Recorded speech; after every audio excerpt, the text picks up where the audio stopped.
గమనించండి పిల్లలు, నా యేసయ్య మీతో మాట్లాడుతున్నాడు. మిమ్మల్ని రక్షించేవాడు నేనే, ముదిమి వచ్చే వరకు నిన్ను ఎత్తుకునేవాడు నేనే, నీ తల వెంట్రుకలు నెరిగి వరకు నిన్ను కాపాడువాడును ఎత్తుకునేవాడును నేనే.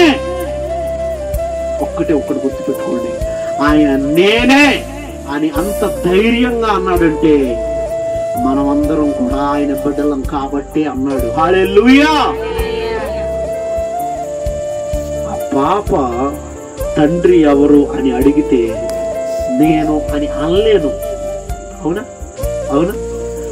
అబద్ధం చెబుదాములే అని అన్నా కూడా నేనే అని ధైర్యంగా కూడా అనలేను. అవునా? ఎందుకు? ఆ పాప తండ్రి నేను కాదు. కానీ నా యేసయ్య మాత్రం నేనే నిన్ను రక్షించేది, నేనే నిన్ను కాపాడేది, నేనే నీ దేవుణ్ణి, నేనే రక్షించేవాడును అని అంత గట్టిగా బల్ల గుద్దినట్టు అంత గట్టిగా దృఢంగా ఆయన మాట్లాడగలుగుతున్నాడంటే మన దేవుడు యేసయ్య. హల్లెలూయా.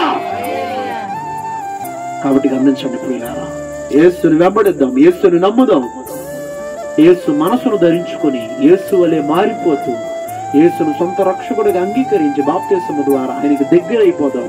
తద్వారా పరలోక రాజ్యం, తద్వారా దైవ దీవెనలు మనమందరం కూడా పొందుకుంటాము.